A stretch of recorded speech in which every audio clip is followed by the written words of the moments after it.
And we're recording, brother. Hola. Hola. Hola, cuz. Been trying to get you in here for a minute. I know. Both been busy, but it's weird that we're on a podcast as if we don't talk on the phone for hours like every day. I know. Like, everybody out there has that one friend you always like call and talk to, and you have like a mini podcast all day. Yeah, dude. Both of us will be at work, and you'll just be like, one of us will call each other, and we'll just talk for an hour, and then we're like, oh, I guess we should go. Yeah, it's like, oh, I'm working, so I guess I got to go do this real quick. Yeah. But how you been?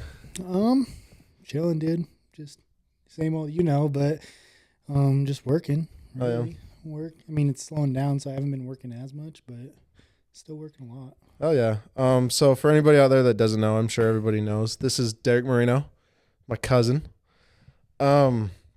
So he started his own business. What have you been up to?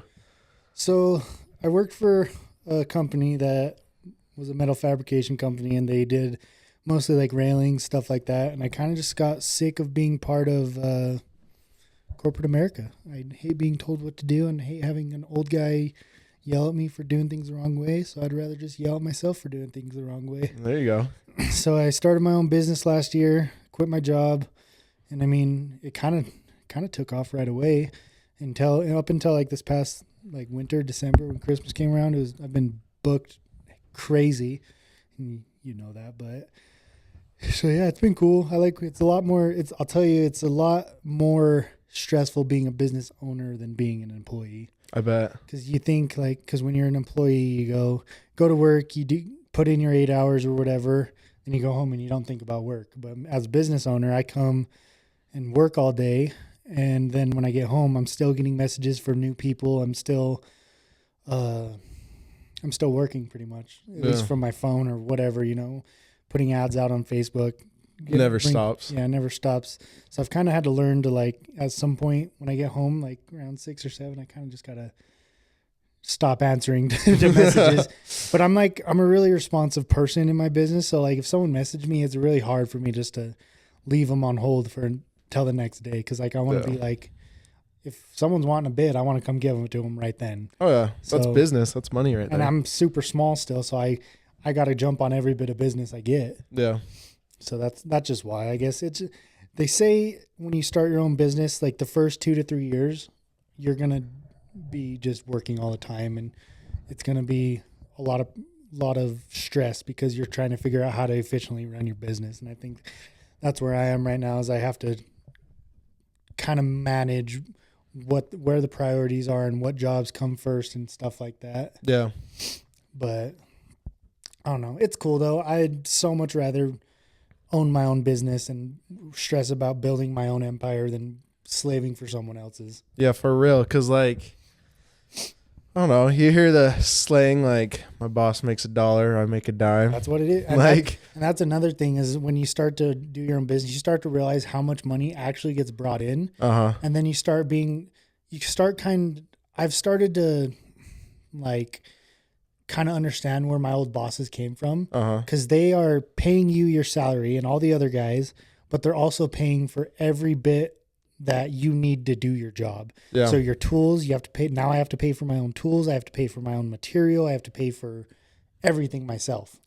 So yes, technically I'm bringing in more money than when I was an employee, but I'm probably seeing and spending less on myself. Yeah. Because pretty much everything right now, I got to pay for bills, and then it's got to go back into the company. Yeah. So I don't get to save a lot right now, but I mean, I'm keeping my business afloat for now. I mean, that's the goal, especially in your first year too. Because it's just super stressful. I have the guy I've been, he does my powder coating, and he's kind of taken me under his wing a little, and he's kind of given me a lot of good advice about running his business, because he's been in business for about 3 or 4 years. He did it out of his garage, too. For anyone that doesn't know, when I first started my business, I was in my garage doing my fab stuff out of my garage. And so that's how me and the powder coat guy relate to each other, because he was doing the same thing. His garage was slam packed with a big ass oven. Damn. And he was just, his business took off right away too. Yeah. So we relate to each other a lot, because we're kind of in the same boat. And so he's kind of taken me under his wing and taught me a lot about not only how to run your business, but how to be more personable. Yeah. And how to just create connections. Because I think once you start out running your business, it's important that you have kind of a group of people that you work with and you get close with and build those relationships with. Kind of helps the social networking of like, in the business world. Because he's actually like, we're pretty good friends now. Like at first I was kind of just like a customer for him, but now we've formed a relationship and we're really good friends. Like we'll go in, I'll pick up my stuff and we'll sit in his office and talk for an hour because we're just bullshitting or whatever, you know? And so I'm really appreciative for him. He's a super cool dude and he's taught me a lot about running a business that I didn't know. He's taught me, like, he gave me his guy for taxes and all that because I don't know shit about taxes. He gave me a couple numbers and he's referred, like, people will call him from Googling him and saying like, hey, do you build railing? And they're like, no, I just powder coat, but I know this guy and he's been referring me. That's cool. So that's an important thing about building a business is you got to form relationships. Yeah. But you want to shout out his business? What's it called? It's Twilla Powder Coating. I don't want to name drop or anything, but his business is Twilla Powder Coating because we're in Twilla, Utah. But he's the only powder coater in Twilla. But if there was another person, I guarantee he'd be the best. Yeah. Still, at my old job, we had a powder coater in our shop next door, and then my old boss ended up buying that out, so we became the powder coater too.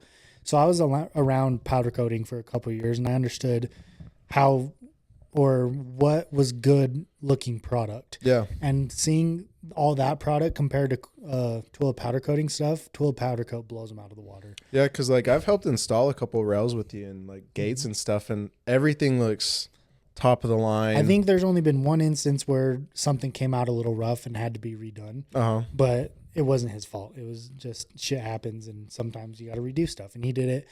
Totally took care of me. Didn't have to pay another thing. He just took care of it. And That's he's a awesome. super cool dude. So, but yeah, what I was saying is I haven't seen obviously every powder coater's product in the state, but I think but I think Twilla powder coating is probably the best in the state. That's cool. They do like custom stuff for like side by sides, and they do like frames for cars, and they do really, I don't know if you ever saw his truck, all of his like wheels are like custom powder coated and it's fucking clean. I have actually seen his truck. It's pretty fucking nice. His stuff, the work they do is just awesome. So I appreciate them a lot. Oh yeah. Well, that helps like the social business, like kind of what you're talking about, social networking, kind of through the business. And it's just about building relationships, and you're obviously not going to get along with everyone. Not everyone's going to like you in the business, but you'll find like kind of a group you fit in with, and those are the guys that are going to have your back and stuff like that. I've kind of noticed that even in like the electrical field, like not as much on like my own business side, obviously, but like just getting to know people that'll help you out and kind of teach you and like show you the way. So saying like we're working on like a big project, the high school, and it's like even all the other trades you have to get along with and communicate with. Yeah. So like when I was at my old job, it was the same way. We're out on construction sites and stuff, building apartments and stuff, and you kind of have to form relationships because, like, so for instance, there's these concrete guys that was at this one job, and they were assholes. No one liked them. They were just a bunch of pricks, and they would try to tell us how to do our jobs, but they work in concrete, and we're the metal guys. So it's like, what do you know about my job that I don't? Because you do concrete, bro. So you'll get those kind of companies that think they're the shit and think they can run everything, but you just got to find there. But on the other hand, there's like the electrician guys there we were really cool with. And if we ever need help carrying stuff, they were there, we'd be like, hey, can you help? And they were cool. So it's just like there's in the construction field, there's a lot of good people if you're a good person. Yeah, if you're like nice and show respect, they'll show respect. Like we have some fuckers at the job site, like we'll put up boxes and switches and they need to put up a door frame. Come by and just take our shit out and leave it on the ground and walk away. And I'm like, thanks, bro. Lazy ass people. And that's not even just for the construction world. That's just in life. If someone wants to be an asshole to you, then you don't have to be nice to them either. No, I'm glad this fucking came up. I was thinking about this yesterday night, actually.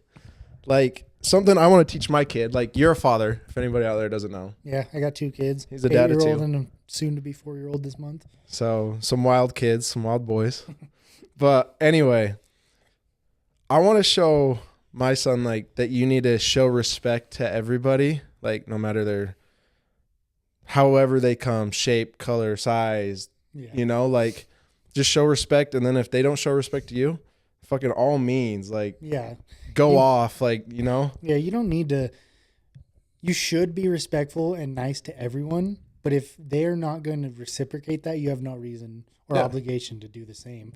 Like, I think you get in the world what you give to the world.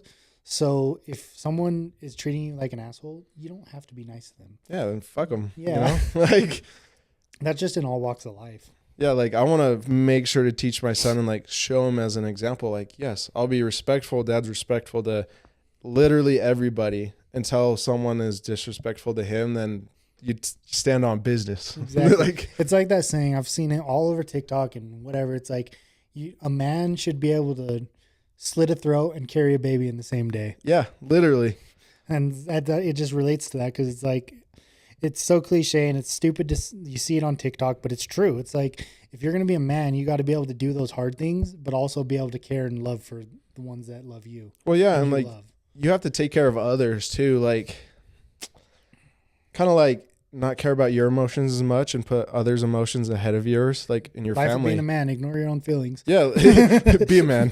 be a man. Ignore your feelings. Be a man. But like, I've been in like instances where like people get in fights or whatever and they can't stop fucking thinking about it. And they're like, oh, poor me. I got my ass kicked or something. And it's like, dude, that's the thing. If you get your ass kicked, it's like, take that L, learn from it, and move on. Yeah, and it's like I think that this is kind of off topic, but I think it's so funny. Like you get like in high school or whatever, you get like dudes that fight, and then you have girls that fight.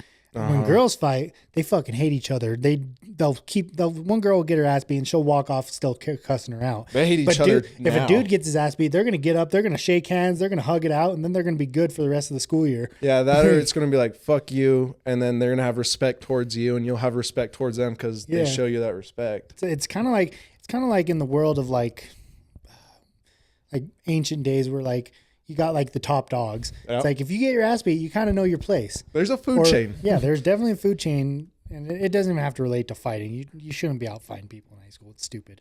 But if you got to stand on business, you got to stand on business. You got to stand on business. Like I don't know. Like that's something I want to show my sons and stuff. Like I don't know. I think it's super important. But like, dad stands on business. Like you don't. It's like you brought up with Braden a couple weeks ago. It's like, you're not going to start a fight, but you're damn well going to fucking finish it. Yeah, exactly. That's like the most like dad thing ever. You hear it in movies, you hear it wherever, but it's true. It's like you should be a stand-up dude, but if someone's going to fuck with you, then you got to do something about it. Don't let anybody call your mom names. Don't fucking Oh God, no. You know, like God no. You got to protect the ones you love if you're willing and able. Absolutely. And if you get your ass beat in the process, at least you stood up for what you believed in. Yeah, for real. At least you did something about it. Exactly. And like that goes throughout life. Like you can't have a boss talking shit to you and like belittling you and stuff like that. Like there's still a food chain. Mm-hmm. Like just because you're in a higher position doesn't mean you could talk to me disrespectfully. See, that's what I had a problem with. Like when I was saying like I didn't like being told what to do, is I hate those bosses that think because they're older and they have more experience and they're the boss that they get to treat you like you're lesser than them. I have a big problem with that. I feel like I said, I feel like you should treat everyone equally. It doesn't matter if they're in the first month of the job or in their year 10. Yeah. They still get the same amount of respect. Maybe you know them better. Maybe you have a little bit more respect for them because you know them. Mm-hmm. That's okay. But you should not belittle the new guy. See, that's what like discourages like so many like workers nowadays. You belittle them right off the bat, mm-hmm. and then they just go out throughout their job thinking like, oh, I just got to climb this chain so I get more respect. The boss will like me more if I just grind it out. It's like, no, it's their responsibility as a boss to treat everyone with the same amount of respect. Yeah, as a first year or a fucking journeyman or something like that. Like we're all trying to do a job. Like obviously you could get after somebody if they're not working or whatever, but it's like, I don't know. Everybody's trying to make it in the world too. And that goes for work, outside of work. Like, and it's not so much about like making someone, like preserving their feelings in any way. It's not about like them saying like, oh, he hurt my feeling. It's more about just like giving them a boss treating their employee like a person and like they care for them, you're going to get more out of that worker than if you just belittle them. Because you just belittle them, they're just not going to, they're going to go through the motions every day. They're not going to want to learn. They're just going to walk through the job, and they're never going to step up to what their potential could be. But if you encourage them, if you're giving them good incentives, if you're paying them accordingly at a regular basis, like those are the things that are going to make someone want to grind for you, because if you're showing them the respect and that they're being recognized for their hard work, then they're going to work. They're just going to do better. Yeah. And it doesn't matter if it's construction, accounting, freaking whatever job. That's just human life. Yeah. And like, just like that, like you've helped me coach, and that goes for coaching little kids, and like it happens in all ages, all sizes, whatever. Like, and that's kind of what I coach my son's flag football team. I'm going to be coaching his tackle football team later this fall. And that's kind of like the reason I want to coach, is not because I think I am the best, most knowledgeable person in football, but it's because I know the lessons I learned from my coaches. Luckily, I had really good coaches growing up. Your uncle, and you know the rest. And it's just about like creating bonds, and it's not even so much about winning the most games you possibly can. I personally, I mean, yes, obviously we want to win. We want to go for that championship and all that. You can't relate because you fucking went undefeated every year since you were 8. But like for me personally, I won state at least once in Little League, but I don't remember the score. I don't remember who we lost to. I don't remember who we beat. But what I do remember is the practices, grinding it out, pizza parties. We would go to Alltech, your work, the shop. We would go there and watch film on Friday nights before the game. That's awesome. And so we would go there and we'd have pizza or sandwiches, whatever. They'd cook food for us, and those are the things I remember. The whole team, all 20 of us, packed into this room with a projector on the wall, watching film. Coaches breaking it down. That's the thing I remember, and the camaraderie we built, and that translated so well to high school. That's why in high school we turned the high school football team around, because we had that bond. Yeah.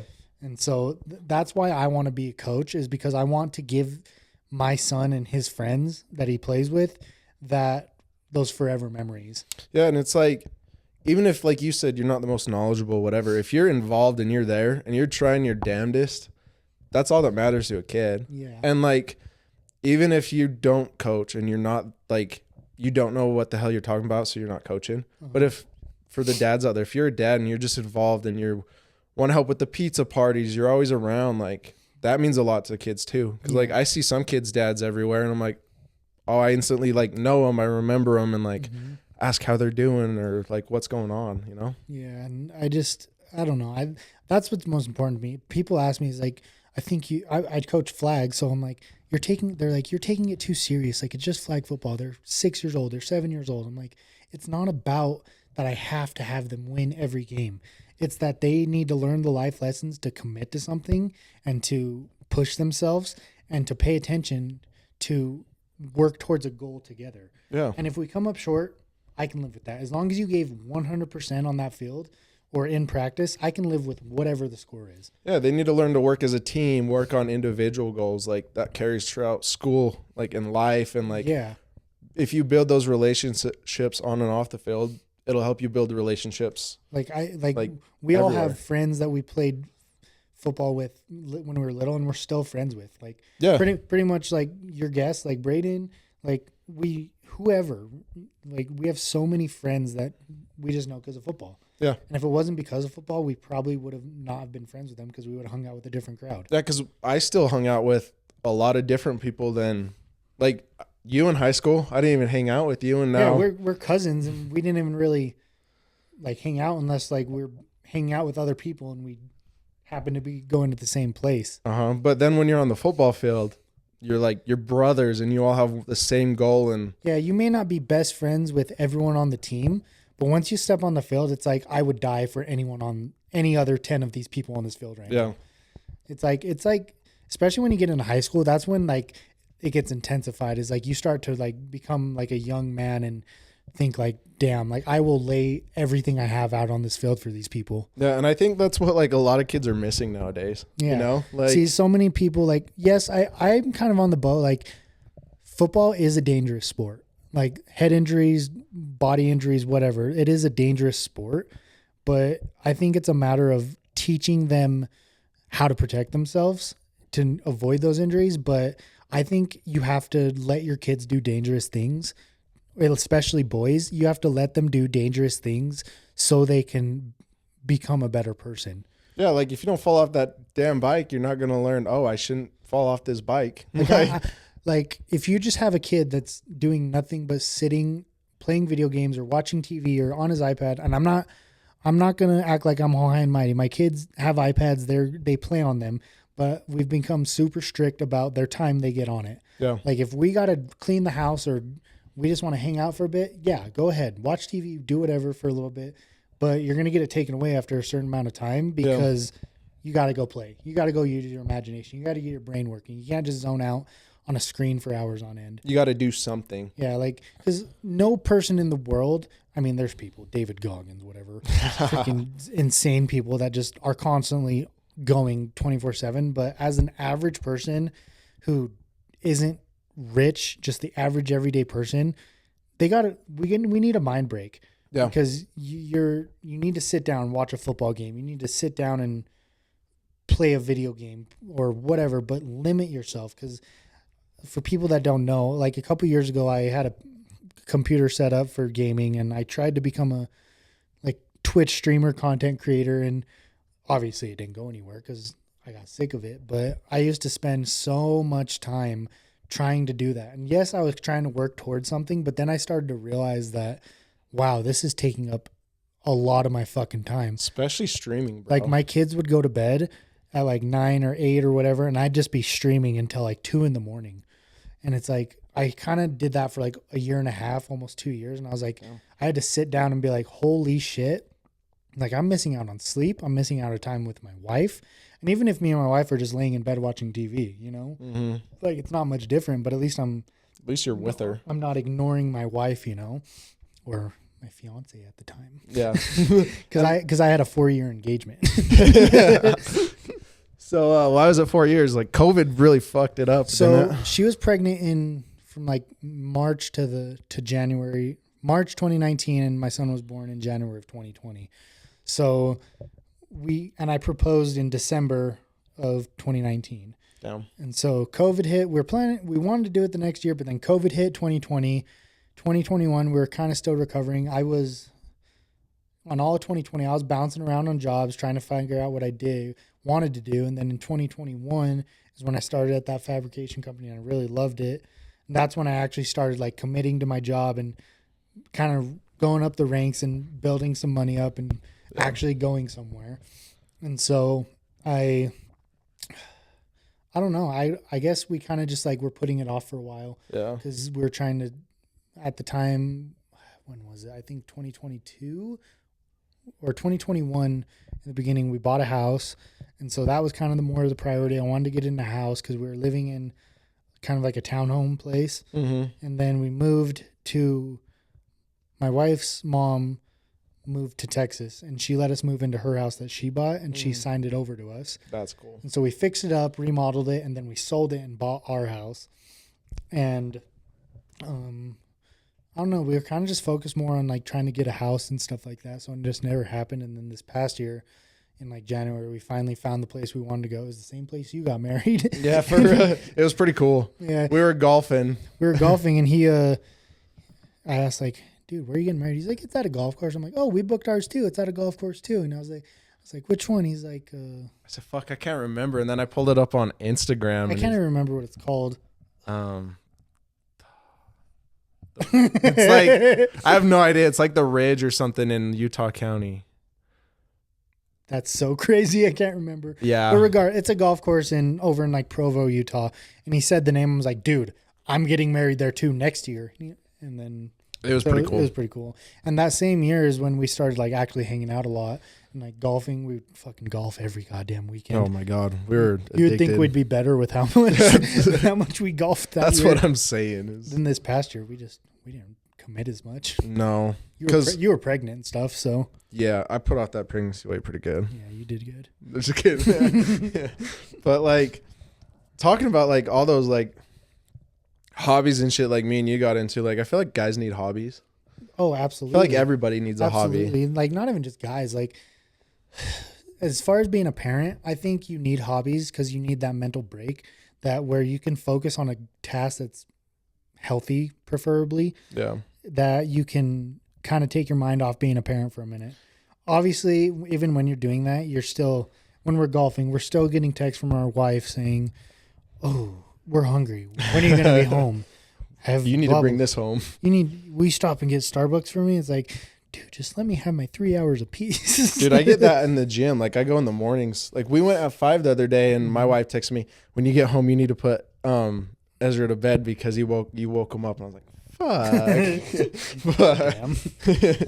But yeah, I mean, for us, like, it was funny. So we started golfing a lot, and that's kind of when we started like really reconnecting and becoming friends. And then we, even in the winter, we got the indoor golf simulator pass, and we golfed all winter, and then found out you're pregnant, you bought a house, and we just like this past year, like 2023, we kind of just went on like this like crazy mindset. Yeah. Like we kind of just got hooked on this, like, we got to get fit, we got to go to the gym, we got to just become a better version of ourselves. We got it when we started listening to that podcast. Yeah, and that did help a lot. Yeah, because we were committed to that. And then we ended up so he talked about doing a Spartan race. We did a Spartan race last year, and it was funny. I was at work one day, and I was like, I got an ad for Spartan races, and I was like, I kind of looked into the pricing. I'm like, fuck, I want to do this. And it was, at the time, it was like, what, 7 weeks away?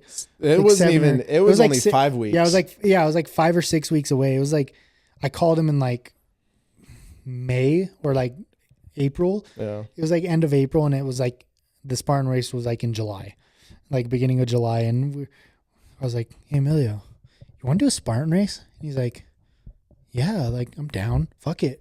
And I was like, "We can do just like a 10K one. Like the 5K one would probably be too easy. So let's do the 10K." As if we have any idea we're getting into. Well, no, it was, we were at the gym in the morning that day, and you're like, "Damn, I need something to like train for." Like, I'm kind of like losing like purpose. Yeah, we were like trying to find like motivation. Cause like anyone that goes to the gym, you kind of start to stall, like, damn, like I'm working out, but like for what? Yeah. And then like I was on my way to work. It was like an hour later, and you called me and you're like, "Let's do I found this Spartan race at this date. Like there's a 5K." And I was like, well, and I was down, but I made a joke. I was like, well, if we're going to do a 5K, we might as well just do a 10K. So that's only like 3 extra miles. Yeah. It's just doubling it. And then he's like, "Yeah, why not?" Like we just fed off each other. Like, fuck it, let's do the 10K. And I just said it as a joke, and I was like, "Oh fuck." And then on top of that, the week before the Spartan race was on a Saturday, and that Monday was 4th of July. And Wednesday. Yeah, whatever. Yeah, like 4 or 5 days before the Spartan race, we decided to do the county 4th of July parade 5K. Yeah. As if we've ever ran anything. So it was just funny. You got to do shit. That's kind of just like the epitome of our relationship. It's kind of just been spontaneous bullshit. And it ends up being fun no matter what it is. Oh, yeah. And like the Spartan race, it sucked. Like it kicked our ass like bad. Yeah. Like I remember after like going home, I was driving home and I was like, holy shit, I am dead. Bro, I don't know how you drove home. I was in the back seat dying. I was dead. It's because I don't trust my wife to drive. Drive the truck. Yeah, for real. But yeah, it was just cool. Like last year, it was cool having you to go along that little journey with, because it kind of just like flipped. I feel like we've become different people in a way. Like, yeah. We're still who we are, but in a way we kind of like we grew a lot mentally this year. Yeah. And like, I don't know if you can notice that, because like when we first started hanging out, it was me, you, and Blake were going to the gym. Mm-hmm. Like I had just moved back out to Twilla from Magna, and I was like, I need to go to the gym with people, because I'd been going to the gym by myself, and you lose motivation quick, you know? And so like I was getting you and Blake to go to the gym with me, and like all of us would be like, oh, I can't today, can't whatever, like not really going. And one of us would have an excuse to why we couldn't go. And then like it was like a flip just switched. Like, yeah, it was when he moved up to Layton or wherever he moved to, and it was just us two then. And then we just like we got on our shit. It was like we were consistently going like every whatever days we were going. Yeah, it was like just feeding off each other. It's like and it's crazy because at first I was like, I would come up with excuses. I'd be like, damn, I don't want to go. I'm sore or I'm tired or I'm just not feeling it. But now it's like, if I don't go to the gym, bro, I am not having a good day. Yeah.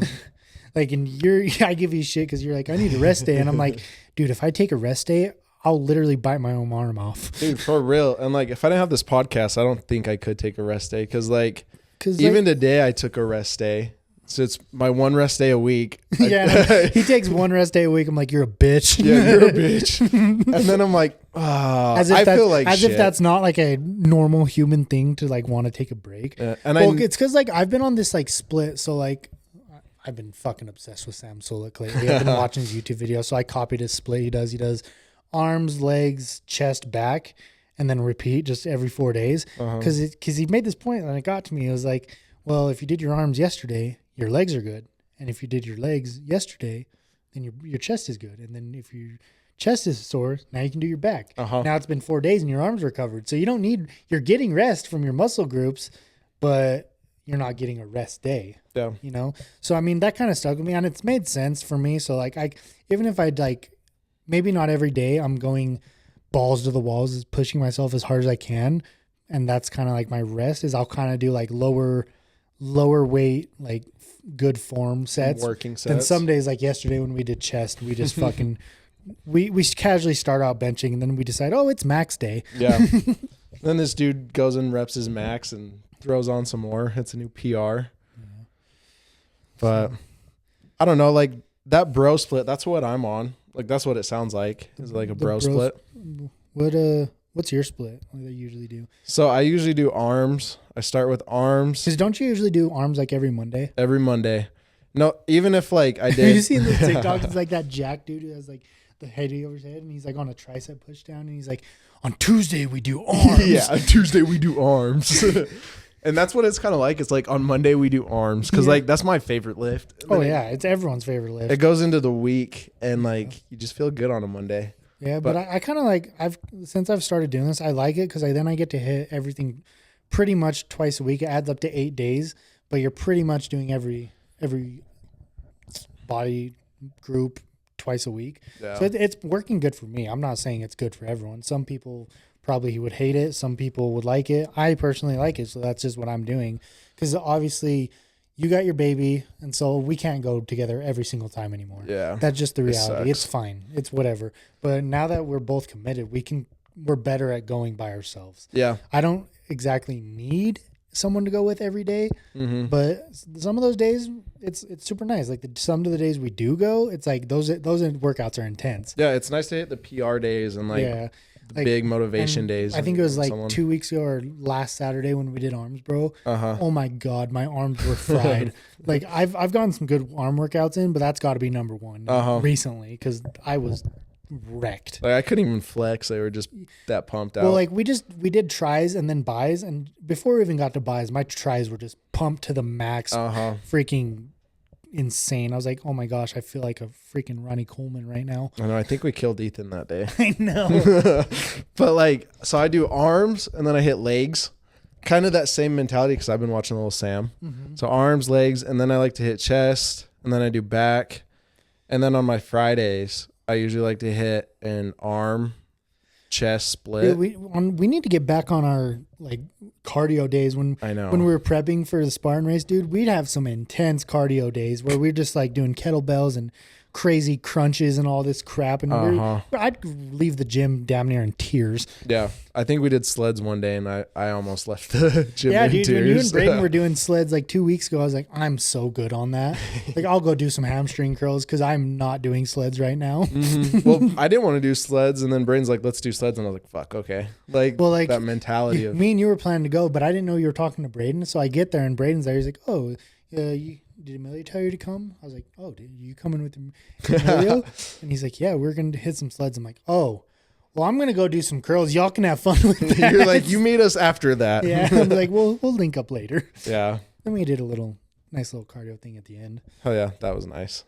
But like, I think it's important to hit cardio, and we're going to hit a Spartan race this year. Oh yeah, absolutely. So it sucked, but I'll try to do one every year. Yeah, me too. That or like, that and a mud race, and I want to do one of those muck races. Mud race would be fun. So I want to travel and get the trifecta one of these times. Yeah, that'd be way cool. That's for future when I'm making a little more money. take some time off. For real. Maybe this will blow up. I don't know. Once you get monetized, we'll be hitting that. Yeah, for real.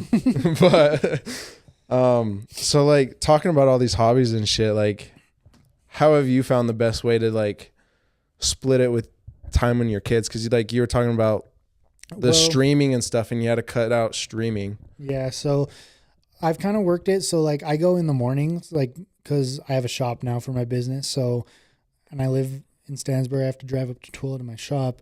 And so it's kind of worked. Like I've told my wife, it's like, okay, yes, I'm working for myself. Yes, I kind of make my own hours and work when I want. Mm-hmm. But that doesn't mean I can just fuck off and I can pretend like I don't have a schedule. Yeah, because so I've kind of gotten on relies on it. Yeah, I've kind of gotten on a schedule where like I'll wake up, usually take my son to school in the morning at 8, then immediately have all my shit in a bag and I'll go straight to the gym, work out for an hour and a half, and then just go to the shop after. Yeah. So that's kind of like where I've learned works for me, is because I got to be gone at those hours. I've kind of just laid that down. It's like I got to be gone from this time to this time. Some days I'll be home earlier. Sometimes I'll be home later. Yeah. It just depends on what job I'm doing and what needs to be done that day. And so going to the gym in the morning has really helped. But some days, like if we want to go in the evening or Ethan wants to go in the evening, I'll go in the evening with them. But I really don't love it, especially now in January. The evening's fucking insane. All the new year, new me people. And it's settled. It's actually not as bad as I thought it would be, but there's still a shit ton of people. When I roll up to the gym and I see the parking lot packed out, it kind of makes me a little bit depressed. Yeah, it's like makes you want to kick a fat kid in Kmart. Like Theo Vaughn says. Yes, exactly. But yeah, so that's kind of just like what's worked for us. One thing I think I wanted to ask is what. Trying to word this without offending people. What steroids are you on? No, just kidding. Tren. Do Tren, kids. Do Tren. Don't do Tren. No, what I was going to, like, in your family with your wife, like, do you have not so much gender roles, but more just roles? Oh, I can see how you can offend people. Yeah, because I ask this because I just, like, I think it's important that when you have kids in a relationship or a marriage, I think that there's certain roles that one partner has to play more than the other. Yeah. Or vice versa or whatever, So I kind of want to ask, like, what have you found works for you guys? Because it's going to be different for every marriage. Like, there's not a cookie cutter formula for being a parent. No, and if you're a dad out there and your wife makes good money and you're a stay-at-home dad, fucking I wish I was you. No, I'm just kidding. There's nothing wrong with that. Just don't be a fat piece of shit with Cheeto dust in your belly button. Words from Derrik. But like work on yourself still. But before we had a kid, we didn't really have any like gender roles necessarily. But we lived in like a town home. We don't even have to say gender roles, just like parent roles or marriage roles. Yeah. We didn't really have any roles in the like relationship, so to speak. But now with the baby, she stays at home, which I'm thankful for. Absolutely. And so that's a full-time job. My wife's been staying home for 4 years. So. Yeah, that's a full-time job. Like I stay at home with them for like an afternoon and I'm like, holy shit, how the fuck do they do this? But then like I go to work and like I mow the lawn and all the shit she doesn't want to do, and like I just help with like dishes and shit. But like I'll ask her like, do you want to do this or do you want me to do it? Because like there is some instances where she's like, let me do it, like I need a fucking break. Yeah, I'm like, okay, cool, sounds great. And so like we've kind of found that works best for us. So for us, for the first probably year, the first year of having a baby's the hardest. Yeah, like because you're trying to figure out how to juggle this new life that you brought into the world, and you don't want to do anything wrong. You're trying to do everything right. You have so many emotions and just trying to figure out what kind of parent you are and what kind of parent you want to be. And so it took us like, and for new maybe dads or moms that don't have a kid yet or are expecting, one thing to expect is your relationship's going to take a hit.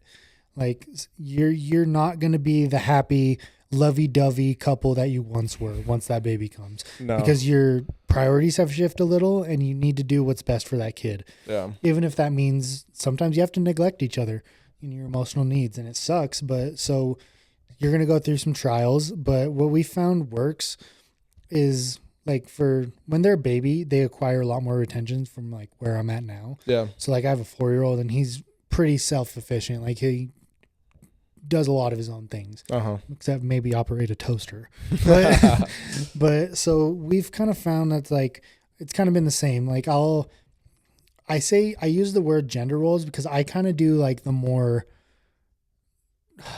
heavy lifting portions of things, like taking out trash, doing stuff. Like I'm not like super religious. I don't go to church, but lately the past year or so, I've been really kind of more leaning towards that Christian type relationship where like the man provides and takes care of like the hard things and struggles and kind of carries the weight of the family, while the wife is the one that like cares and nurtures. Like, so she's taking care of them obviously all day while I'm working or whatever. But since it's your roles are so different from like the first year or two to like the next after that, because the mom is always around the baby, holding it, feeding it, blah, blah, blah. But once they get older, it's kind of like, okay, now she can start kind of rebuilding herself and doing her own things and taking care of things more around the house. Yeah. So in the first year or two, I was helping a lot with doing dishes, cleaning, laundry and shit like that, because the mom's tired. Because I get fucking exhausted. I got exhausted when I was caring for the baby by myself. Yeah. So I understood. But I think now it's kind of more like when I get home from work, like I don't want to sound like a fucking masculine bullshit dickhead. When I get home, I want to eat. I want food to be ready. And because I've had a long day and I'm probably fucking starving. Yeah. So maybe sometimes I get food on the way home. That's fine. But like most of the time, I want a home cooked meal. I want my wife to nurture the family, and kind of like I go out, do all the hard work, and all I ask in return is that pretty much I'm fed and my house is clean and I have underwear for the next day, you know? Oh yeah. And that's only become a thing really the past year or so, because now the kids need less attention. Yeah. Because they're doing their own things, playing with toys or whatever, you know? Yeah. So I think that's one thing that parents don't expect, is how much the first year or two are different from the rest of the time once they become more self-efficient. Yeah. Because you, as a dad, you do have to pick up the slack a lot, because when you have a newborn, you're just not focused on cleaning, or you're not focused on feeding yourself. And that's why a lot of moms go through depression and postpartum and stuff, is because they're not taking care of themselves. Yeah. And a lot of guys aren't taking care of themselves either. Like it's frustrating. Like, it's the best thing that happened to me in my life, but like, it's definitely frustrating. And that's why I kind of started this podcast. Like, I've talked about it in the past, but like, a lot of men's mental health isn't where it should be. And like Braden kind of talked about, like, a lot of dudes commit suicide. Oh yeah. Like he was saying, the rate for suicide is way higher in men than for women. Yeah. And it's like, because we have to go through the walks of life carrying so much pressure. Yeah. Cause like I said, in those roles, some guys can't handle the pressure of like, I got to make this money, but when I make this money, I have to immediately spend it all on bills, and I have to that process is hard. It's living tough. Paycheck to paycheck and just like pretty much working just to survive and floating.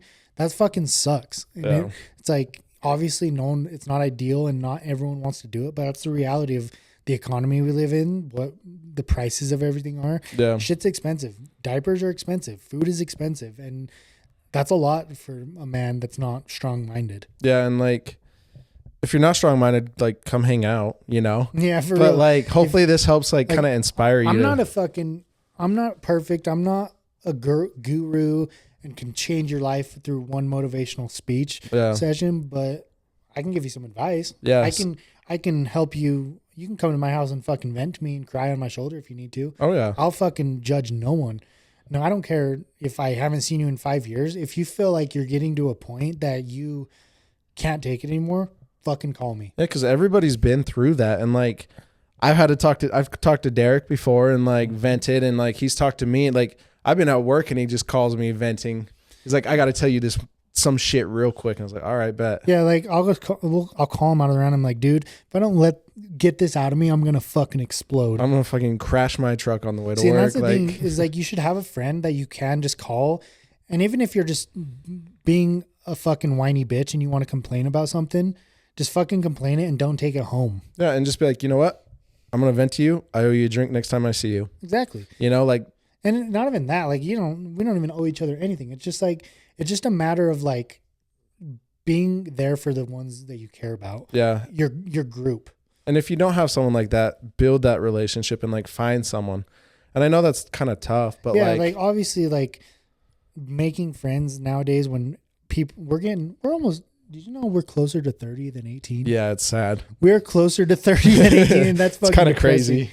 But as you get older, you kind of like venture away from having real tight friendships unless they've been established for a long time. Mm-hmm. So like when we started becoming friends, I think that's why we set off, because we were both probably in a place where we didn't have real close friends. Yeah. And we had a hobby that was interesting, and then it turns out when we went and did our hobby, when we went and golfed, we'd fucking talk the whole time. Yeah. And that's the first, like, you were the first person that I had been able to just talk about whatever, like whatever bullshit for 3 hours on a golf course. I've never, like in my adult life, I've never been able to just have a friend like that. Me neither, because like we've had plenty of podcasts together just in a golf cart. Yeah. Like we'd probably already be famous if we had a freaking camera rolling in all of our golf adventures. Dude, that's what I'm saying, because we've hit some pretty nasty shots. Or we'd be in jail. Yeah. One or the other.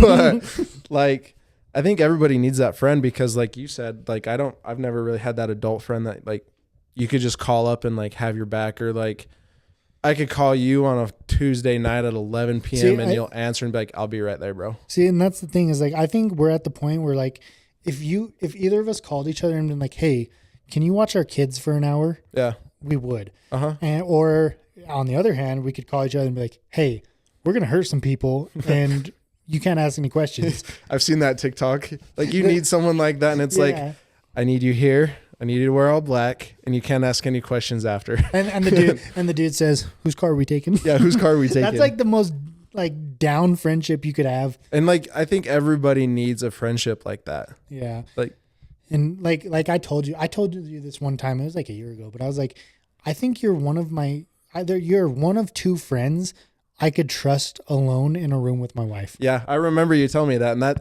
that's stuck with me. And it's like, you need someone like Braden. I think Braden said it. You need someone you could trust your kids, your wife, and your money with. Mm-hmm. You Absolutely. know? And like, I only have like a handful I could be like, trust my wife, my kids, and my money with. And like, I think you need that. I think the only two friends I have like that are you and Ethan. Yeah. Like, I could 100% ask either of you to be like, can you watch my kid? Or, hey, something happened to Katie. Can you just go stay with her for an hour until I get home? Mm-hmm. Or, hey, I don't know. It's like that stuck with me with Braden, is when he said you should be able to trust your friends with your kids, your wife, and your money. Yeah, and like that's absolutely 100% true. And if you have someone like that, you're fucking lucky. Yeah, and I think you need a friend like that, or like I could call and be like, bro, I really need help right now. I need $200. I'm in a fucking jam. Like I'm Absolutely. At this location. Like I know I fucked up. I'll pay you back. Like, dude, I just bet my life savings on red and lost it. For real. Can you give me a loan? I should have chose black. My bad, bro. If you're not into it, get into gambling. On that, we're sponsored by Prize Picks. No, I'm just kidding. And Q ad. Just kidding. I wish. No, just kidding. Gambling's fucked up. I hate it. I can't wait to go back. I can't wait to go back to Wendover. Blackjack's where it's at. That's kind of mine and Ethan's thing, is we'll just make fucking gambling jokes, because we follow pages that are like, dude, fuck your life savings, fuck rent. You can make triple your rent right now. Well, I was talking to someone yesterday, and they're like, yeah, I went with a buddy, and we walked in, and within 5 minutes he lost $1,500. Yep, it can happen very quick. Like, he put 500 on red, lost. Another 500 on red, lost. 500 on black, lost. And it's like, that's how it be, dog. And it's like, fuck this. I hate gambling. Same time next week. It's so crazy. It's so weird. Like, so when I went to Wendover a couple times, like the past like 2 months, and the first time like was the first time I've ever went to Wendover and actually gambled, because like I didn't care to gamble, and it's like it's so crazy how like you can be in that environment, outside of that environment, at home, and be like, should I buy like a $400 pair of microphones? Oh God, yeah. Fucking whatever, a couch, whatever I need. No, I'm gonna wait. But it's like you get into that casino and it's like, yeah, I can blow $500. It's nothing. I'm just having a good time. But it's so weird how that environment. That's why I can't fucking do it too much, is because it's fun. And that's the dangerous part about it, is it is fun, and you get free drinks. You start to realize, you get free drinks, and you start to realize why people have gambling problems. Oh yeah, and the casino's set up to win. There's no windows. You don't know what time it is. You don't know how long you've been in there. Yeah, for real. They've set it up. They know what they're doing. All of a sudden, it's fucking 3 hours later, and you're still at the table. You've lost $800, and you're trying to win it back. You're convinced. You have so many drinks. Like, I just need a couple good hands. If I could turn this $5 into $500, I'll be fine. Yeah, but it's fun. If you got like a bonus or something, you just want to go have a good time, it's fun. Go out with some friends. You should not go every goddamn weekend. Do not take your credit card. Do not take your debit card. Take $500 cash or whatever your set a limit. And if you have to go to the ATM, just go to the room. Yeah, just go to the room. Maybe get another drink or two and just fucking chill. Like, so yeah. You could spend $50 at the dispo and have the rest of your night be fine. Like, you can go to bed real quick. You will be fine. Like, it'll be cheaper than if you stay out there for another hour. Yeah. But on that, like, you need friends to like we were talking about, like, you could trust like some serious shit and you could go have a good time with, and like, yeah, not be afraid to let loose or say something. But also on that note, it's not like you go somewhere and you see someone from school and you have a conversation with them and all of a sudden you want to be friends with them. You gotta watch that shit. You gotta have the intellect to who you want to hang out with, because the people you hang around with are the people that other people see you as. Yeah. You're attracted to the like-minded people. Yeah. So if you're hanging around a bunch of people that all they want to do is party and go out on bars, you're going to go do that with them because you want to hang out with your friends. And say you don't have kids, you're going to hang out with those people, go drink and have fun at the bar or whatever, and you're not going to realize what the pattern you're going to fall into just by hanging out with those people. Where there's other people that are fine, like going to dinner and then going to the bowling alley and going home. Bro, let's go to the gym and fucking get Applebee's after. Like, yeah, that's literally like, you can, like, there's nothing wrong with, like, well, I'm not even going to lie to myself. There's bar culture and like hookup culture and all that. I'm totally anti. Yeah. Like when we went to my bachelor party and we went to a bar, that's an occasion. Yeah. Like it was an occasion. It was for a reason, but I hate the culture of like just going to a bar and getting drunk on the weekends or going to the clubs. And I just never had any interest in that. And it's probably due to the fact that I'm not much of a drinker. Yeah. Like I will every now and then I'll have a drink. Like when we're I've seen you turn up pretty much. I've turned up pretty hard with Emilio a couple of times, but I'm not much of a drinker because I don't like drunk people. Yeah. And because when you're drunk, you make stupid decisions, and stupid decisions lead to bad consequences. Bad consequences. And so I'm kind of just anti that whole culture. So the point of it is who you hang around with and who you surround yourself with is who you become. Yeah. Without you even realizing it. Well, and like going on that, like I went through my phase where I'd go to the bar a lot and was in that culture, not hookup culture. Well, you went to college. Yeah, went to college and like everything. So it's like you're in that like space, but temptation's all around when you're in there. And it's bad because then drama happens and then fights happen and then you're fighting with your spouse about whatever the fuck. Like, see, and that's the chain effect like that I worry about that culture is like you get in a fight with someone or drama happens. You get in a fight with someone, then all of a sudden someone's life gets lost. Yeah. Because someone has a temper, but they have a firearm or something, you know? It's just like shit gets elevated in those situations to levels that they don't need to be very quick. That, or even if you get a fight, you lose your job if the police come and like, then your family can't get provided for. You're in jail. Like, I'm just anti that whole culture because of those reasons, because of how easily, or like, so you're at a bar or a club and this girl's eyeing you down and you're in a relationship. And yes, you may in yourself be loyal, but you don't know what other people, lengths other people will go to get you to do what they want you to do. What their intentions are for you. Yeah. And so I'm just anti that culture. I fucking hate bar culture. I hate going to bars other than for an occasion. Yeah, an occasion, or go out to Wendover on a guy's trip. Yeah. Once in a blue moon or something, you know? Exactly. So I don't like that culture. I think it's very toxic and it's very deteriorating to mental health. And like the thing about it is like you step out of it for one fucking minute or like not 1 minute, but you surround yourself with people that are like-minded and you start going towards goals and different shit and you're saving your money. And like the people that are in the bar culture, like you're going to get FOMO, or some people get FOMO, like, oh, I wish I was out there or whatever when you first step out. But it's like those same people are still there, still doing the same thing. Learning to control your FOMO is a very, I can't even think of the word, a good skill to have. Yeah. Because if you can sacrifice, it's like lifting. If you can sacrifice right now for what you're going to have in the future, then it's like, whether that be to a small scale of like, well, I didn't lose $500 or I didn't spend $200 in drinks. Yeah. Well, I didn't spend. And you stayed home. Yeah. So, I stayed home and spent time with the kid and the wife, you know?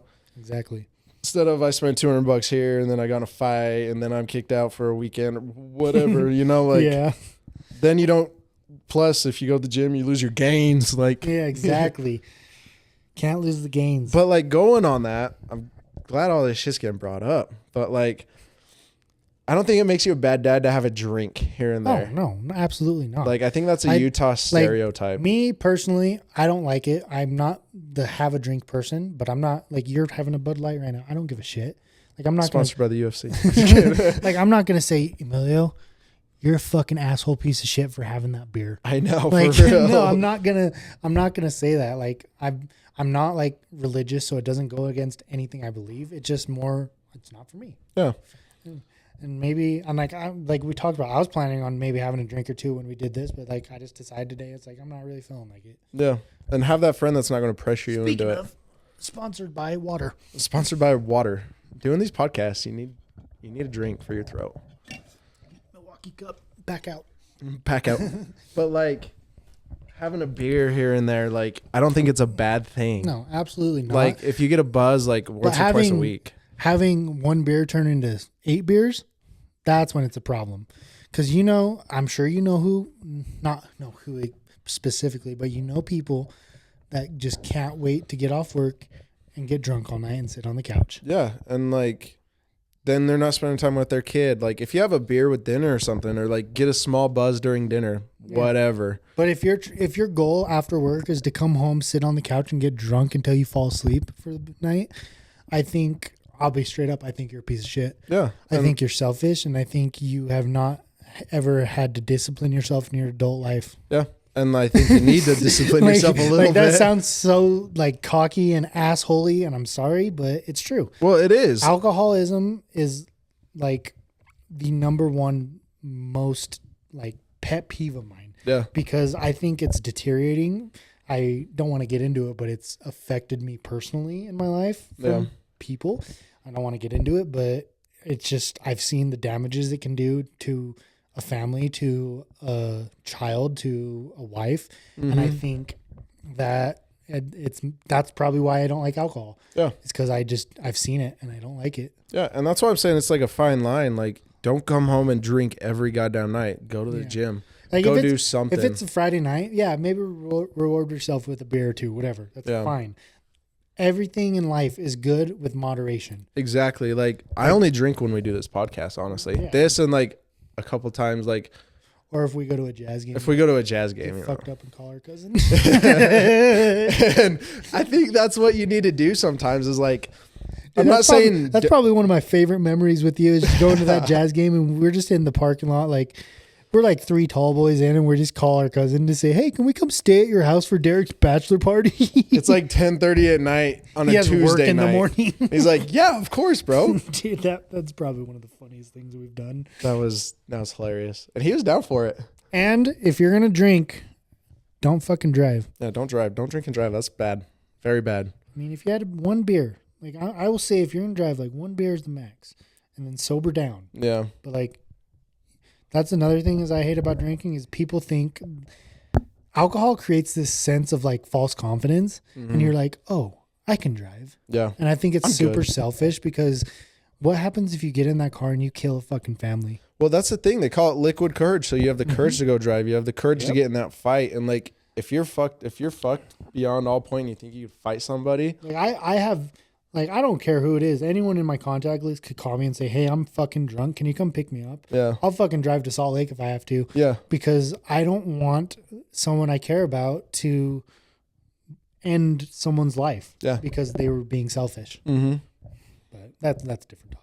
I agree with that. I agree. Like completely. I got a lot of beef with alcohol. I will drink it. I'm not going to be a hypocrite about it. I do drink sometimes, but I have a lot of beef with it sometimes. Well, and like you said, like it's in moderation, you know, like if you're going to plan on getting messed up, like you're going to get drunk, plan those nights with your guys. Like if you're going to go on a guy's out, dude, you I don't have care a driver. if you got to swallow your pride and call your mom to come pick you up. Yeah. My Fucking dad's had to do come, it. My dad's had to come pick me up before. Exactly. And that was not fun, but like, I mean, but at least you got home. yeah, I got home safe. Like Exactly. Like there's nothing wrong with that. And some people just have an ego and they're afraid to admit that they got fucked up more than they planned. I agree. And sometimes it happens. I fucking St. George, dude. We all got fucked up, but we called an Uber. Yeah, we called an Uber. Funny story, we got in the wrong Uber. I thought he said Gabe, he said Dave, and I was like, yeah, that's it. Yeah, this is us. We get like a mile down the road. We're like, where are you taking us? And he's like, is your name Dave? We're like, oh, we're in the wrong Uber. Can you just take us anyways? He's like, no. Like 2 miles down the road, makes us get out, and now we have to get another Uber back to where we were going in the first place. God, as soon as I got home, I was looking at the stars. I fell on the grass and was looking at it. It was a fun trip. Like, and I think you need those trips. Oh yeah, absolutely. But plan them. Don't do that every time. And like, I'm not going to get drunk and fucked up like that around my kid. Oh, absolutely like not. That's I told my wife all the time, our kids will probably never see me drunk. Yeah. Like, at least not shit faced. Yeah, they'll see me maybe with a buzz. Like I'll drink around them, like just 1 or 2 beers during the Super Bowl or something. My thing is if I will never drink so much that I can't take my kids home. Yeah, exactly. Like that's the main priority. 1, maybe 2, and then an hour or 2 to sober down. Yeah. And like that's the main priority is getting your family home safe. Really? Ideally, you want 0 drinks in your system, but if you're at a Super Bowl party or you're at a function and you have a beer or 2, just sober down and stay long enough you can get your kids home safe. Stay under that legal limit and don't push them. Don't push your limits. Yeah. But I'm gonna take a bathroom break real quick. Yeah, I gotta pee too. Okay, cool. So we'll be right back. And we're back. Backing at it. Had to take a little pee break. Little pee break. Had to go potty and pop a Zinchino. So, So when you were talking with Bryce about like nicotine and stuff. So I wanted to touch on that because I do use nicotine. I'm a fucking addict. But I hate that I have a vice, but I mean it gets everybody has one. It gets me through my days. And I used to be an avid like fucking vapor.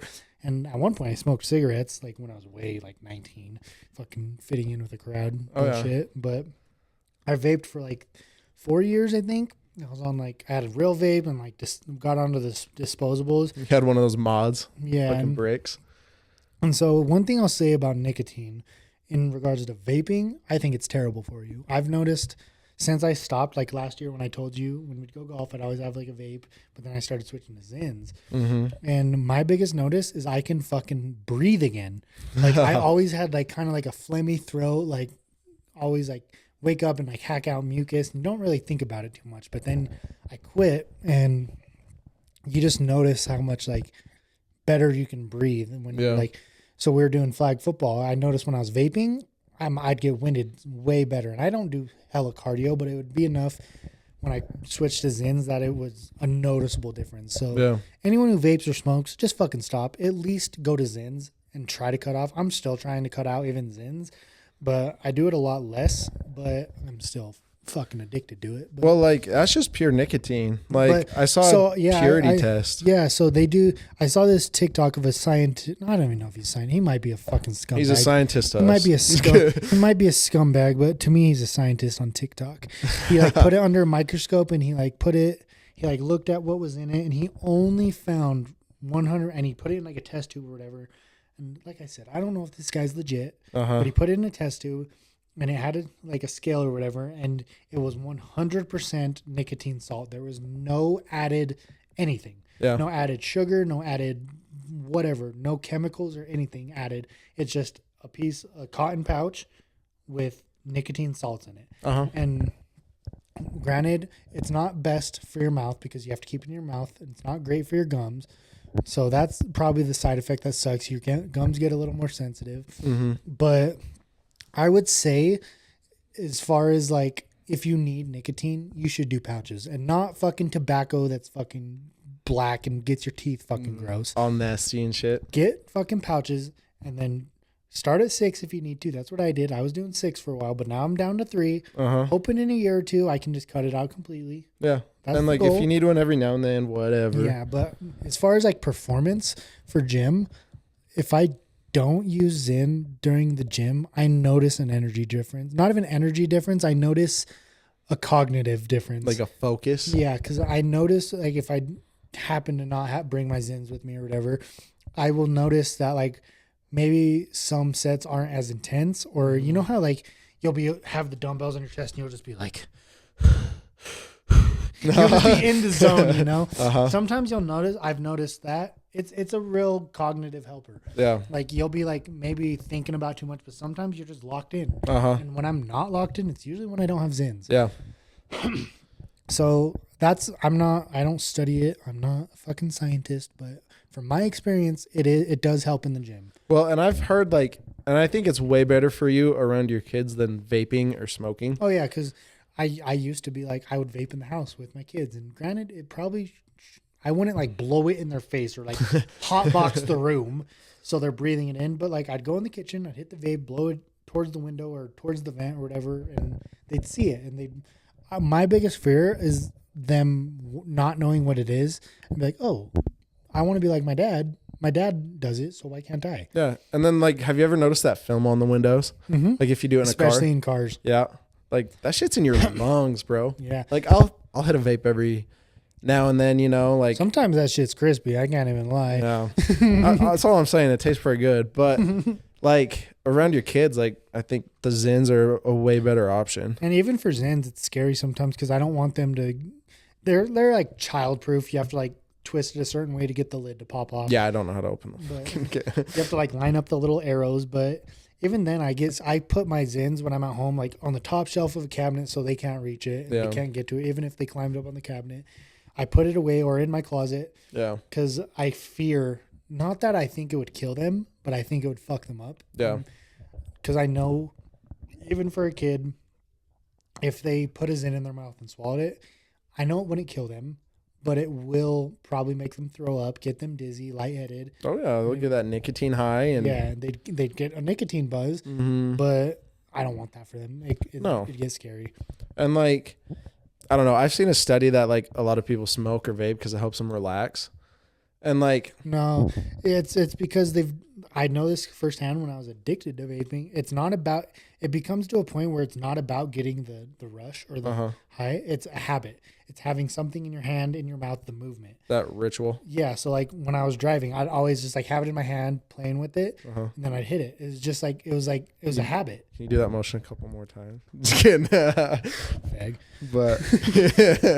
But like being at work, it's super cold outside. Like on Friday, I think it was like 19 degrees outside, and so when I'm at work, I can see my breath, and like just breathing and seeing that like little vapor out of my like mouth. I don't know. It's pretty relaxing. So like if you need something else, just go outside and it's cold. And smoking really does become more of a habit than an addiction. Yeah. Because it's just hard to kick the motions, like having it and like going through it.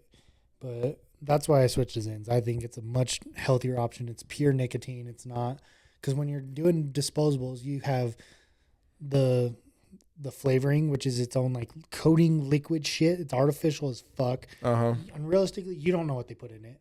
Yeah, they made it for 10 cents in China. Another thing that turned me off of it is I saw videos of them in the factory, and each single one of them gets tested. Yeah. So there's like dudes in there that they're coming off an assembly line. They're hitting every single one once to make sure it works. Imagine those dudes' lungs in 20 years. Like, yeah, exactly. So I'm like, you're telling me someone else has hit this thing before it's touched my mouth? Someone else's mouth? Yeah, in fucking Korea. Yeah. Like, whatever, but like, I don't know. I don't want chemicals and that to be in another dude's mouth from some other country, you know? Yeah. I got a question for you. So, oh no. So like, I know that you have to split time with your first kid. How is that being a parent? Like that as a parent, it's very hard. I've gotten used to it more.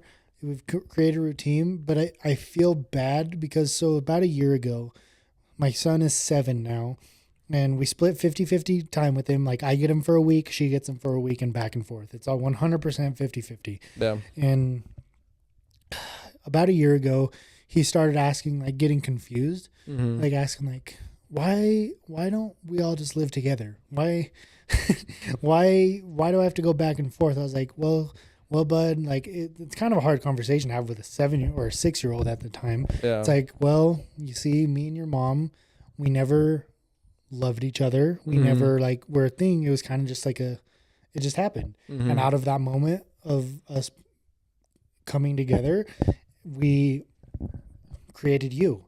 And I'll never regret having you. Like I told him like, you were not a mistake. You were not an accident.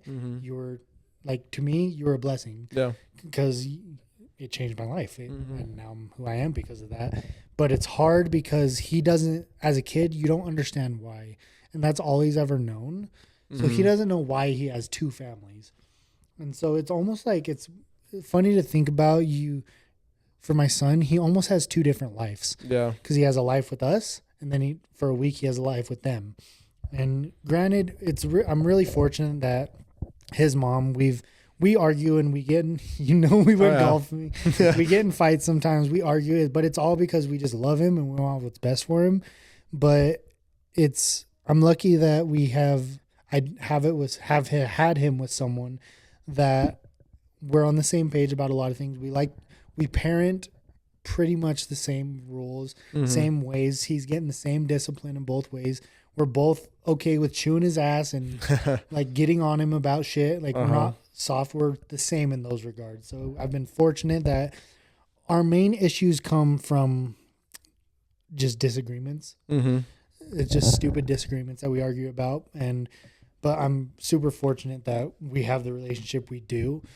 It makes it a lot easier on him, and we can actually, it's not like we go to sporting events and we just hate each other and we don't talk to each other. We actually are very involved with each other. We talk, we have a good relationship, and we can actually like not, or set a good example for him. Yeah. Not have it be toxic. Well, that's what I've noticed is you guys are on the same page on a lot of things, and like you guys still have a good relationship. Yeah. Like, it's not like we don't love each other all the time. We don't always get along, but it happens when you're split family. Yeah. So like I said, I'm just fortunate that we have a decent relationship. Yeah. It makes it a lot easier. Because we just hated each other and we were always arguing and never wanted to see each other, and we just dreaded the next 18 years, it would make his life harder. And so we try to make it as easy for him as possible, but I feel bad that we had to put him in that situation because it's not ideal. But, shit happens and it's not a mistake. It's just you got to do what you got to do. And that's life. And, like, I don't think that makes you a bad parent or anybody a bad parent that has to go through that. We were 17, 18 when we had him. We're just being kids, being dumb, not being smart about things. Having fun. Shit happens. It was a one-night thing, and shit happens, That's life. But at least we're not absent from him. Yeah. So that's the biggest thing is I think I'm just lucky we have the same ideas about how he needs to be raised. That's cool. That's awesome. But I mean, it's not ideal, but you gotta do what you gotta do. Gotta do what you gotta do. Dads come in all different shapes and sizes, do different things and different families, and I think the family aspect of a lot of things are different for a lot of people. Yeah, not one family is exactly the same as the other. Mm-hmm. Everyone has their different ways of going through raising their family. Everybody has a different way of parenting. Everybody has a different way of creating a sleep schedule, for their kid. Like, that's what I've noticed is like something could work for one family that doesn't work for the other. Oh yeah, absolutely. But yeah, just finding what works for your family. That's cool. Between you and your partner. Oh, yeah. So, you watched that NFL game last night? The Chiefs game? Yeah. Yeah, freaking, if anyone doesn't know, who doesn't know me, I freaking hate Patrick Mahomes. Not because I don't like him as a person. Like, I'm sure he's whatever. I just hate how Chris Collinsworth and every other NFL announcer just slobs on his knob every time he's playing a football game. It's like, gluck, Patrick Mahomes. I hate it. And with this year, with the whole Taylor Swift thing, like, oh my God. My wife loves Taylor Swift, and I'm so sick of seeing her in NFL games. I'm here to watch football. I'm not here to get shots of Taylor Swift reacting to a touchdown. For real. I want to see Isaac Pacheco dapping up Travis Kelce. That's what I'm saying. I don't want to see a cutaway of his wife like singing or whatever. I'm like, cool story. Don't even get me started on Brittany Mahomes, dude. I know. But yeah, the game was good. It was insane that his helmet broke just from how cold it was. Yeah, I was gonna ask if you've seen that. And it's gonna be like the face of the NFL because it's just gonna be the shot of Patrick Mahomes' helmet split in half in the middle of a game. That's gonna become like the poster board for the season. Yeah, I'd mount that helmet on my wall. But I hope they lose next week. And as of right now, we don't know who they're playing, but it comes down to whoever plays in an hour. Yeah, the Bills and the Packers. I think the Bills might win the Packers. If the Bills win, they'll play the Chiefs. So I'm hoping that the Bills win so they can go kick Patrick Mahomes' ass. Yeah. Because if the Packers win, then freaking Patty Mahomes has a free ride to the AFC Championship. Yeah. To fight, to beat the Ravens probably, most likely. Most likely. I think the Ravens I think they're going to the Super Bowl, to be honest. So, for those who don't know, I'm an avid Bucks fan. Like, all my life I've just diehard Bucks fan. Ravens have been my number 2. Yeah. So in my ideal situation, the Bucks and the Ravens would go to the Super Bowl because I've always wanted that. My 2 favorite teams to play. Yeah. Obviously, I'd cheer for the Bucks, but it'd be cool to watch. Yeah. I don't know if that'll happen. It depends if Baker Mayfield wants to be a vagina or not. To show up. But well, I think they've got the Eagles this week. Dude, I hope, dude. If they beat the Eagles, I will become the most annoying, obnoxious Bucks fan you have ever seen on social media. Well, like the Eagles have been on a downward spiral, kind of like the Dolphins. Like they've lost a couple straight, and so. Well, Eagles are freaking injury prone as fuck right now. Jalen Hurts is playing with the broken finger. AJ Brown's out. Brown's out? Yeah, he's out. I didn't know he's not playing, and so Devonta Smith has like a ankle injury or something, and DeAndre Swift is beat up. Yeah. So the Bucks got to take advantage. And the Bucks are at home. Yeah. And so they're the higher seats. And I'm hoping. I was kind of disappointed that we had Baker coming in as starting, but I think he's proven his place in Tampa. He's had his best NFL season as a Buck. And so his numbers are comparable to Patrick Mahomes, above Patrick Mahomes. So. Yes, and his connection with Mike Evans and Chris Godwin has been insane. They both have over 1,000 yards receiving. Yeah. And my thing was if Baker didn't get Mike Evans his 1,000 yards to make it 11 seasons in a row, I would hate Baker. Yeah. Because I was like, if you ruin Mike Evans' fucking chance, because next year he has a chance to tie Jerry Rice. And then I'm hoping he can do 2 more seasons and become the record holder. Yeah, that'd be sick. Because I love Mike Evans. He's a stand-up dude. He's not just a good player, but he donates back to his communities, works with multiple charities. He's just an all-around good-ass dude. Yeah. He's a people person for the fans, so I fuck with Mike Evans heavy. And then Chris Godwin's just an animal when he's not injured. Yeah. So if that was my thing with Baker's, like if he gets Mike Evans 1,000 yards, I'll be okay. And now that he's actually making a run with them late season, because at one point they were 4-7. Yeah. And I was like, oh my God, I fucking hate this guy. I was hunting and I was on top of a mountain, like it was like noon and there's no deer out. So I just stood up against a rock on top of a mountain where I had service. And I watched the Atlanta versus Bucks game in like October, and they lost that game. And I was like, I fucking hate him. Like we're 4-7. I'm so mad at Baker now. But then they went on to win like 6 in a row. Yeah. Or 5 to make out of the playoffs. 6. Yeah. And now they won the division. So I'm a happy Bucks. Plus, you see him like running people over and getting up and like. Yeah. And that scares me because I'm like, please don't get hurt, dude. I don't have faith in Kyle Trask right now. Like, No. please. Or the big thing is that I see him, if you're out there watching, like he'll hand the ball off and they'll get nailed. And he'll be the first one to run over and pick him up. Oh, yeah. I don't know if you've noticed that. Not even, the thing I like about Baker is he's a dog, dude. He will stand up for his team. He'll get in freaking D-line's face. He's down, dude. Oh, yeah. Baker's a dog. He's down. He'll push D-line off, pick his guy up, and go back to the huddle. Like I don't see any other quarterbacks doing that. He's not afraid to be a fucking aggressive QB, and I love that shit. Because I hate QBs that, like, I understand sliding. Maybe don't take hits if you don't have to. But if you're sliding every play and you're just avoiding contact, it's like it's football. Be a man and take a hit sometimes. Fucking truck a DB. Get laid out. Be a man. Be a man. Just truck a DB every now and then. Yeah. And like, unless you're Tom Brady, just don't get hit. Just stay healthy. You're fucking old man. Just throw the ball. Yeah, throw the ball. Do good. But kind of on that, like I don't see any other quarterback in the NFL like that. Like after Patrick Mahomes got his helmet cracked, I saw him on the sidelines being a little bitch about like his helmet. Well, the funny thing is, since they haven't been doing as hot this year, he's been a crybaby all season. He's just like, oh, the refs. And he went on a press conference. He's like, oh, the refs sucked or this excuse or blah, blah, blah. It's like, just shut up and play football, dude. And I don't know. Baker's having a baby. He announced that he's going to be a dad. Yeah. Like, he got cool. He got a chip. I saw him in on practice with a can of Zinnichinos. Yeah, the post was like, Baker's in practice with a can of Zins in his He's pocket. Locked in. I got Bucks by 50. For real. I don't know. That shit's fun. But who do you got in tonight's game?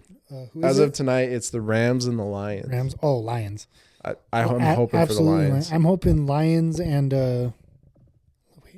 Lions are AFC, right? Or NFC? NFC. All right, never mind then. Yeah. Maybe I can get the Bucks and the Lions in the NFC Championship. I mean, even if the Lions made it past them, I'd be rooting for the Lions because it's been so long. Yeah. Like, I'd root for the Bucks, but if the Lions went honestly, past, the game tonight depends on who, what Rams show up. Yeah, because the Rams are still a good team, but the Lions are dogs right now. Yeah, I saw an Eminem post on NBC, and he was like, Matthew Stafford, I rapped for you. I was there when you won the Super Bowl. Let us have this one. He's like, let Detroit have this. Just let them have it. Let them have their first home playoff game as a win. Yeah, for real. This is the first playoff game ever in Ford Field. Which is crazy. Yeah. Detroit just been a poverty franchise for 3 decades. Yeah, don't show up like the Browns did last night. Yeah, that was awful. They shit the bed. Poor Joe Flacco. I don't really feel bad for the dude, but he had a good run. But like it was cool and all, but then I don't know. Yeah, freaking. I it's funny because he played for the Ravens, and I saw this post. It was like Joe Flacco went to the Browns just to make sure they wouldn't go to the play, like make it far in playoffs. Still pulling for the Ravens. Yeah, he's still a Raven at heart. Oh yeah, no, he's good. But. You have anything you want to shout out? You want to shout out your business? Shit. I mean, if any of y'all need some railing work done, gates, fences, fucking hit me up. If you need to get railed. Yeah. If you need to get railed, I got you. He's your man. We got a Zero Limit Welding and Fabrication. Look me up. Oh, yeah. Go like the page. Don't even interact with it. Just like the page. Yeah, just like it. Even if you don't need rails, just like the page, follow. Yeah. Give us a shout out. subscribe to this page. I'll link my Instagram, my TikTok. I'll throw Derrik's link on the screen. Should be maybe right here if I know how to edit right. Bing. Bing. The card up above. But anything else you want to say? I don't know. We're going good for a minute, but I feel like we got it all out. Yeah. Well, I'm sure I'll be back. Oh, he'll be back. I feel like that's the thing about these. And I was talking to Braden about it. I was like, I barely touch on what I want to talk about. And then I'll be sitting there editing this and I'll be like, I didn't even talk about this. Yeah, for real. You know? Because in my head, I had things that I wanted to bring up, and then we just get so deep in conversation. I'm like, well, we'll talk about it next time. Yeah, and that's fine. I think you need someone to talk about stuff like that. And like, I'm definitely coming back. Yeah, he'll be back. He'll be back more regularly. Maybe we'll have a Protect Our Parks podcast one of these times. We'll call it Destroy Our Parks. Destroy Our Parks. For any of you JRE listeners. For real. JRE and Shane Gillis. Oh my God. That dude's hilarious. But hell yeah. But thanks for coming on. Yes, sir. We'll see you in the gym tomorrow, maybe. Tomorrow morning. If I can wake up. Come on. It'll be a birthday present for me. Oh yeah, it's your birthday tomorrow. Yeah. I forgot about that. Yeah, you're an old man now. We'll rail a line of pre-workout before we go in the morning. Just dry scoop it. Yeah, for real. Fuck. Add water later. Yeah. We'll rinse it down with some C4 energy drink. Yeah, for a real C4, some Red Bull. But thanks for coming on. Yes, sir. Good having you. Anytime. We'll see you guys next week. Thank you.